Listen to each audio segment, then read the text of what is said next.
Merci beaucoup. Je voudrais vous remercier pour l'invitation, remercier Sophie pour nous donner l'occasion de montrer une Afrique qui avance, parce que euh, c'est une expérience qu'on va partager, en fait, qui a été faite dans 3 pays, le Bénin, le Burkina, la Côte d'Ivoire, qui sont des pays d'Afrique francophone.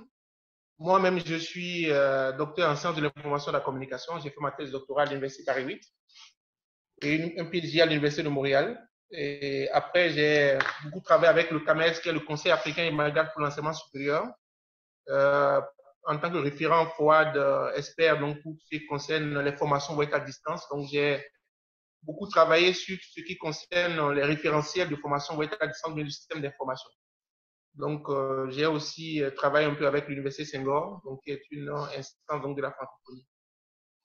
Donc, je vais vous parler un peu de cette expérience-là qui a été mise en place en fait pour favoriser l'insertion professionnelle des jeunes Africains. Donc, les TIC, mais aussi tout ce qui est dispositif donc innovant pour justement donc non pas les former simplement, mais leur trouver donc des opportunités d'emploi au niveau international.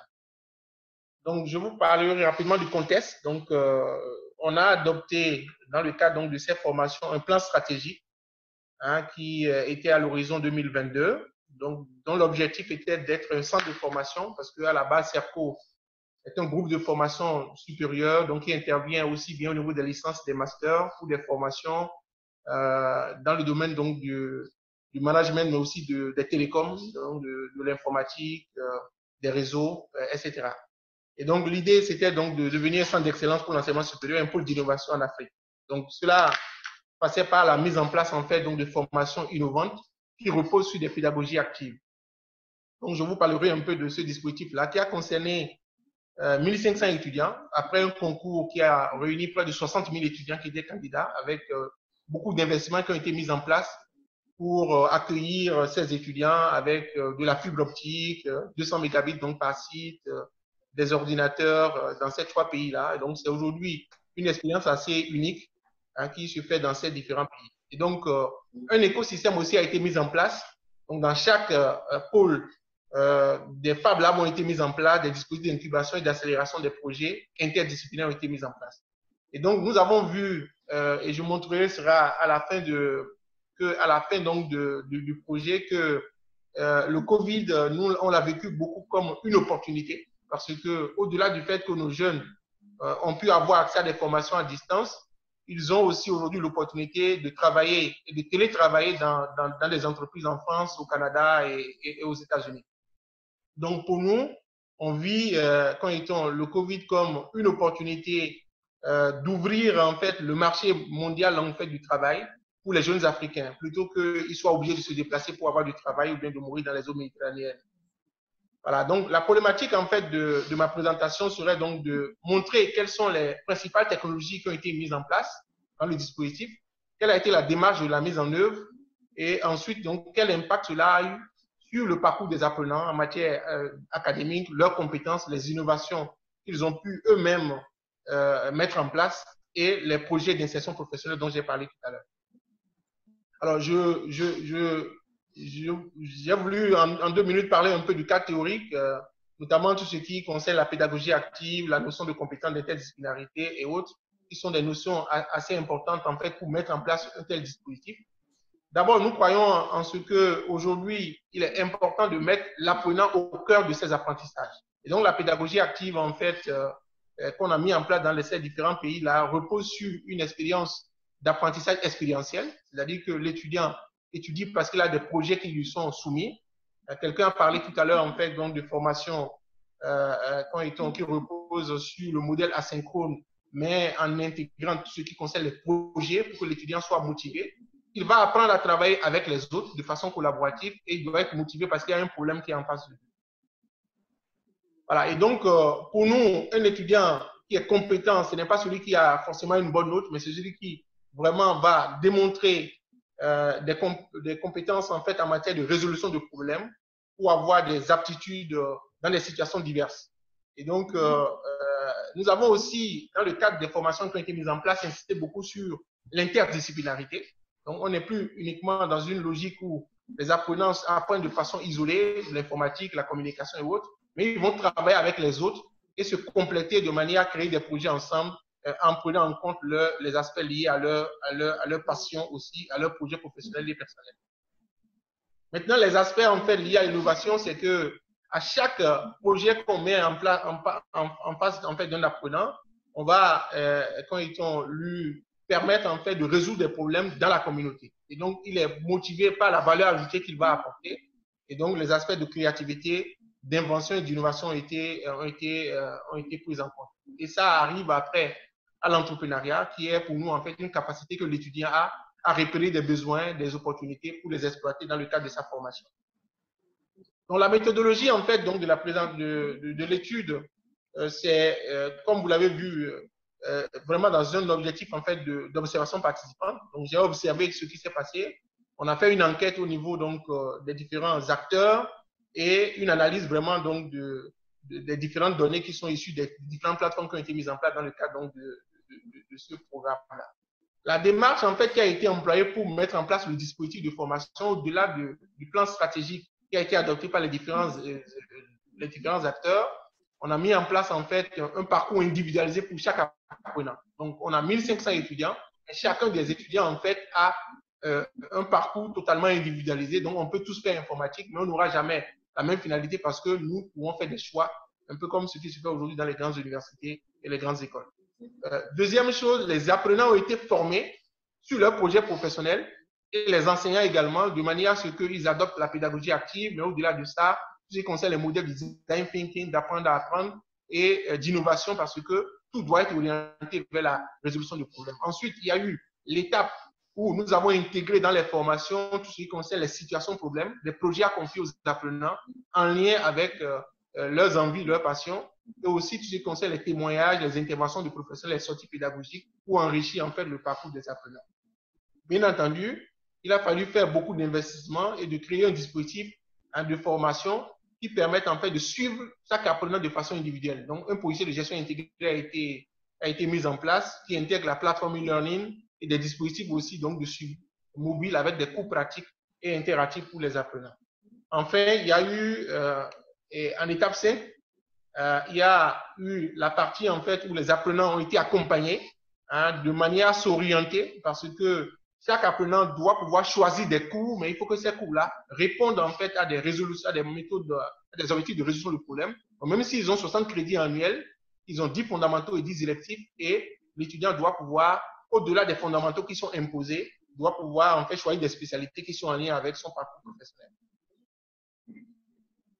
Et après, les enseignants ont organisé des séances de présentation de manière à favoriser le choix donc, des apprenants, mais qui prennent en compte des objectifs pédagogiques clairs, des compétences qui sont bien identifiées avec des méthodes d'enseignement qui sont adaptées. Et c'est là où, en fait, le dispositif de formation qui a été mis en place prend en compte le distanciel déjà avec des modèles, en fait, donc, de formation sur des plateformes qui avaient été identifiées. Et enfin, à la fin, donc, un formulaire et un accompagnement a été mis en place dans le cadre du parcours des apprenants, des vendredis interdisciplinaires qui ont été mis en place de manière à favoriser en fait une meilleure collaboration au niveau donc, des apprenants. Et donc, du point de vue du dispositif, comme je l'ai dit, il y a une plateforme, il y a un PGI qui a été mis en place qui favorise en fait la mise en place en fait donc, de la pédagogie active avec un suivi individualisé donc, des apprenants. Parlons des résultats. D'abord, pour ce qu'on peut dire à mi-parcours, on a d'abord observé que des 1800 étudiants, bon, initialement, après, on a 1500 qui ont fini le parcours parce qu'il y a eu une petite déperdition qu'on a observée. Mais les 1800 étudiants, en fait, chacun a choisi un parcours différent. Donc, ça veut dire que avant, les étudiants, en fait, quand on leur demandait de faire l'informatique, ils avaient un parcours imposé. Mais quand on leur a donné la possibilité, y compris donc dans une formation, de choisir des cours, on a observé qu'aucun d'entre eux n'a choisi le même parcours. Deuxième chose, on a vu que quand ils choisissent un cours, ils avaient une motivation plus grande. C'est-à-dire que, parce que j'ai choisi un cours de robotique, mais j'ai choisi un cours lié à l'intelligence artificielle ou bien au big data, des cours ont des niveaux de complexité. Malgré que ces niveaux de complexité sont importants, en fait, ils arrivent à finir les cours et à avoir les certifications. Et nous avons aussi vu que la collaboration était un facteur qui favorise donc un meilleur rendu au niveau donc, des apprenants. Sur le côté donc, des compétences molles, notamment les soft skills, nous avons vu que les étudiants ont développé une capacité à résoudre des problèmes et ils n'étaient plus dans la reproduction en fait donc de compétences ou bien de situations simplement, mais ils arrivaient à résoudre des problèmes, à prendre des initiatives et à mieux communiquer. Et sur la question de l'innovation, on a vu qu'à la fin, ils avaient des business plans qu'ils ont pu développer, des prototypes qui ont été réalisés dans les Fab Labs que nous avons mis à disposition. Et ils ont gagné dans les 3 pays plus de 20 concours nationaux et internationaux, notamment, par exemple, des concours de robotique organisés au niveau international en Chine, des concours qui ont été organisés aussi au niveau informatique dans tout le CAMES. La première place au niveau de l'informatique, au niveau de l'espace CAMES. Donc, sur les certifications qu'ils ont obtenues au niveau international, parce qu'à la fin, dans la période du Covid, on leur a donné la possibilité de travailler directement sur les certifications internationales, notamment sur Coursera, sur Edens et Open Classroom. Et nous avons, quand ils ont Harvard, MIT, Princeton, du moins, qui ont été des plateformes sur lesquelles ils ont travaillé. Et nous avons eu près de 6000 certifications. Nous avons, avant de finir la formation, beaucoup d'entreprises françaises, canadiennes qui ont proposé déjà des emplois. Aujourd'hui, on a eu plus de 1000 propositions de recrutement à l'international, notamment au Maroc, mais aussi en France et au Canada. Et aujourd'hui, beaucoup d'étudiants, en fait, qui veulent aller au freelance aussi, parce qu'ils ont envie de monter aussi leur propre entreprise. Donc, je vous partage, en fait, quelques vues des certifications des plateformes. Là, ça, par exemple, c'est notre plateforme de Cerco dans Coursera, avec près de 42 000 heures de cours qui ont été faits par les apprenants. Dans le cadre, en complément à ce que Hugo a dit, nous avons, par exemple, dans certains pays, l'État qui a mis en place des dispositifs de zéro rating, c'est-à-dire que les étudiants ont accès aux cours sans payer de la connexion, sans payer de data. Et nous avons aussi alloué de 3 gigas ou bien 4 gigas par mois pour les apprenants, notamment en négociant avec Orange, MTN et puis MTN Orange Côte d'Ivoire et puis Burkina et puis MTN Bénin. Et donc, qui ont accepté, donc fait des réductions du moins sur la connexion Internet et les étudiants ont accès depuis chez eux du moins à ces plateformes-là. Sur Open Classroom, on a eu en 3 mois plus de 3377 certificats qui ont été obtenus du moins par les apprenants. Et quand je parle de certification, c'est vraiment des certifications de niveau international, notamment en machine learning, en big data, en réalité augmentée, en robotique, du moins qui ont été organisées qui ont été obtenues du moins par les apprenants. Donc voilà quelques vues que nous avons, que je vous montre. Donc aujourd'hui, on a près de 1600 certificats et pour qu'un étudiant, au-delà de son diplôme, se vende au niveau des entreprises, au niveau international, sur les sites de freelance, ce sont ces certificats en fait qui sont mis en avant sur LinkedIn, par exemple. Et donc, en matière de création au niveau d'innovation ou bien de projets qu'ils ont fait pour faire aboutir, on a quelques prix que je montre là, et notamment le prix donc, des Olympiades de l'Université du CAMES, le prix qui a été organisé par la NASA, qui est un concours qui a eu lieu au Ghana, et des prix aussi au niveau donc, des ministères de l'économie numérique dans les différents pays. Les jeunes aussi ont créé des produits, des projets en fait, notamment en matière d'entrepreneuriat, pour être capable en fait de créer des choses localement et après d'avoir de la micro-industrie associée. Voilà un peu ce que je peux dire. En tout cas, l'expérience est assez intéressante, ce qui a permis, par exemple, à ce que lorsque la directrice générale de la Banque mondiale a fait la visite en Côte d'Ivoire, que notre espace et les jeunes, en fait, ont montré, notamment les femmes entrepreneurs, ont montré ce que c'est que lorsque l'Afrique et les jeunes Africains sont bien accompagnés, non seulement sont capables de s'insérer sur le marché international, mais sont capables aussi de créer des produits utiles pour les paysans, pour les agriculteurs, mais aussi pour les femmes, etc. Donc voilà ce que je vais dire. J'ai voulu vous montrer comme expérience, en espérant avoir vos apports et vos suggestions pour améliorer ce sujet.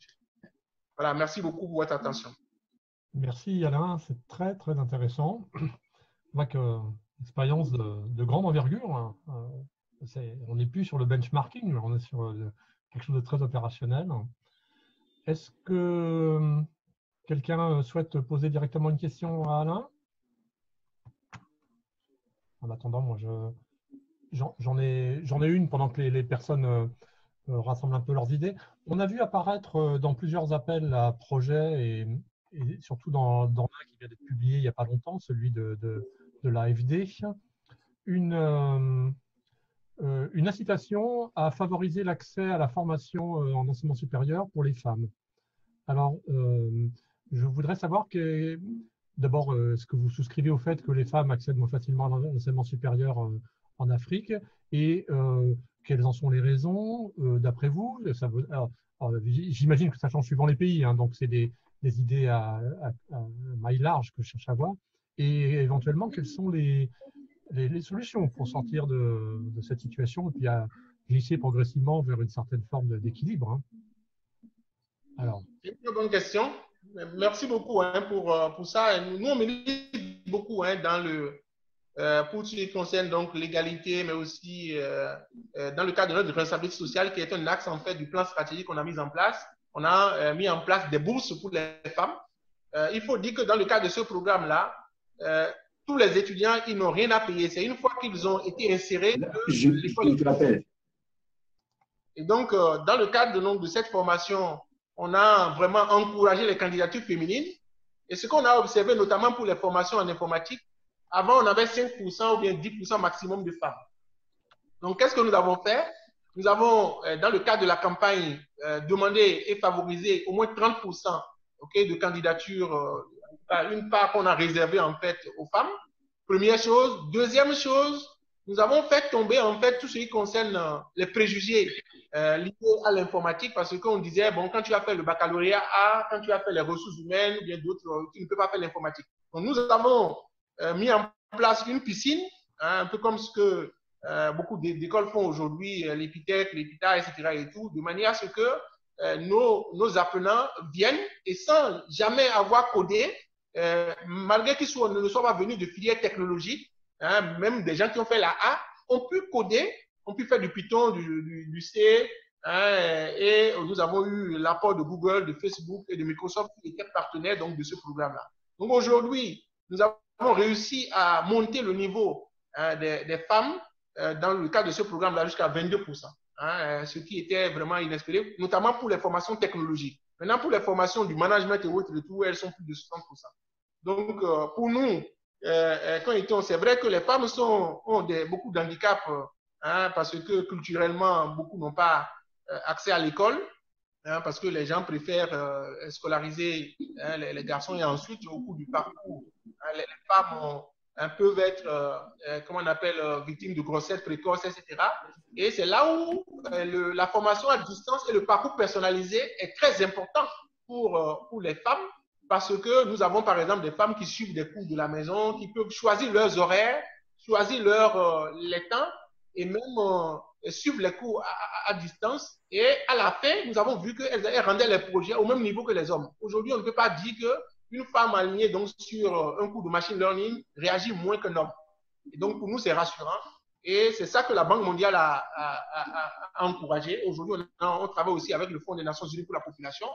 Et dans ce cadre-là, on a vraiment, on insiste beaucoup sur hein, le volet féminin et le fait qu'elles doivent avoir accès aux formations supérieures, mais aussi à la technologie.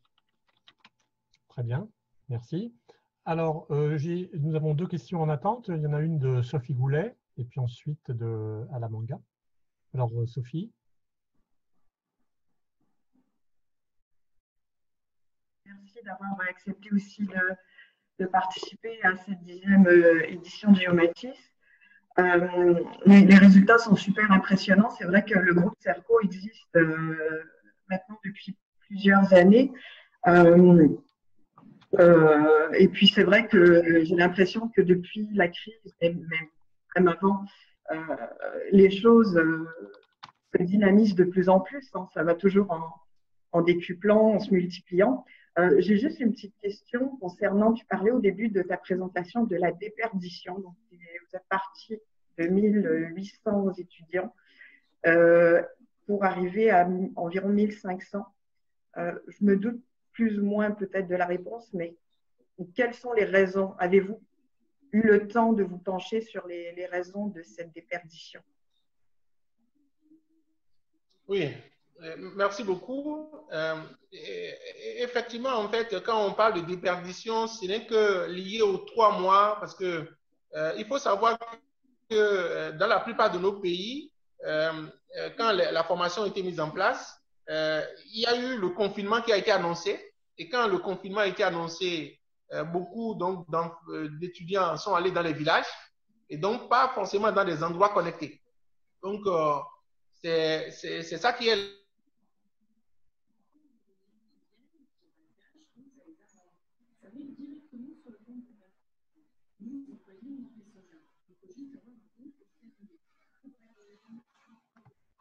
On a perdu Alain. Ah, moi, je n'entends plus.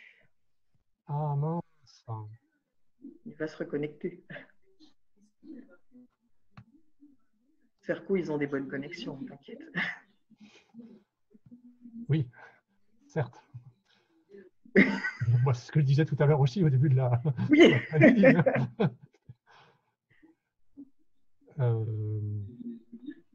Donc après, il y a deux autres questions pour lui, c'est dommage. Il y a la manga et puis Conan aussi. Je pense que c'est bien la connexion de M. Kaposhichi qui est en panne parce que je crois que tout le monde, par ailleurs, continue à dialoguer. Donc peut-être que Alain, tu pourrais repréciser l'emploi du temps à suivre. Alors, on a encore deux présentations. Parce que tout à l'heure, vient de se connecter, je crois. Dire qu'il y avait, j'ai omis de tourner la page et je ne me souvenais plus, mais il y a Zora aussi, hein, bien sûr. Hein. Il n'est pas question qu'on fasse cette économie-là parce que c'est vraiment un sujet intéressant qui me tient à cœur aussi.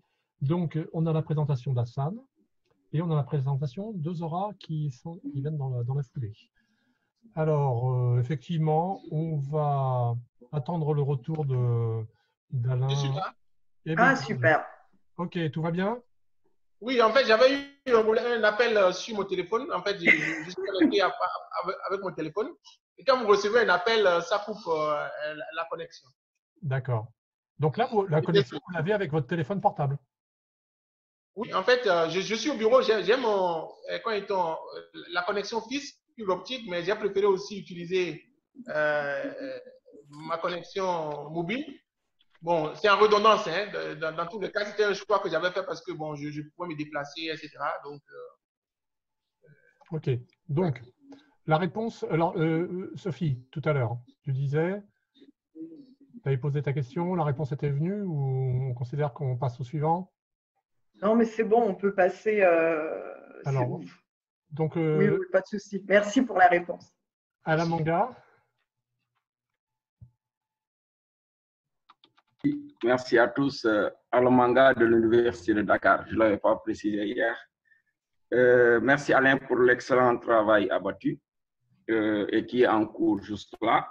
Alors, j'ai vraiment apprécié votre intervention. Il y a un élément que je n'ai pas compris. À un niveau, vous avez, disons, inscrit dans le PowerPoint qu'il y avait 1800 parcours et 1800 étudiants. Je ne sais pas, je n'ai pas compris. Pour moi, peut-être que les parcours sont déjà fixés à l'avance et que peut-être que dans les choix, il peut y avoir des spécificités selon l'étudiant, mais est-ce que exactement on a 1800 parcours et 1800 étudiants? Merci. Merci, très bonne question.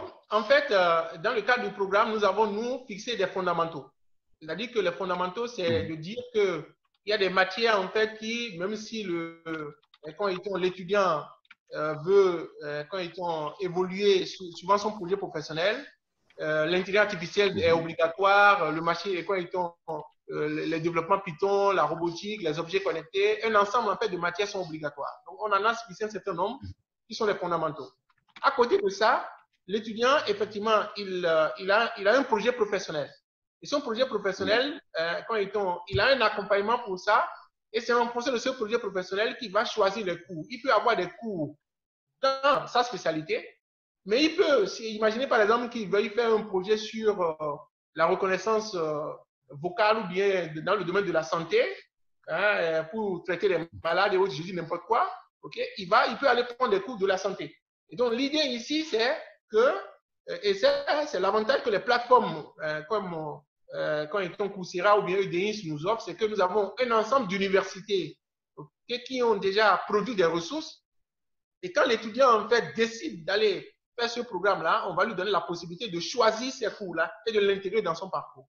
Et donc, oui, il y a un parcours qui est organisé, okay, autour des fondamentaux, Mais en dehors de ça, en fait, l'étudiant peut choisir des cours.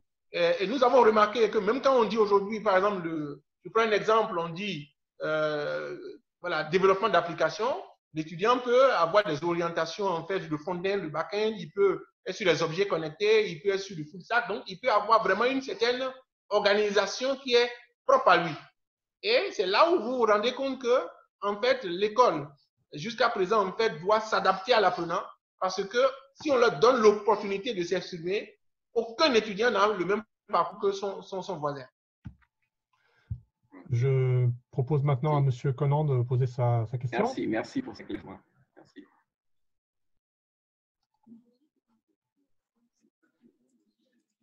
M. Conan.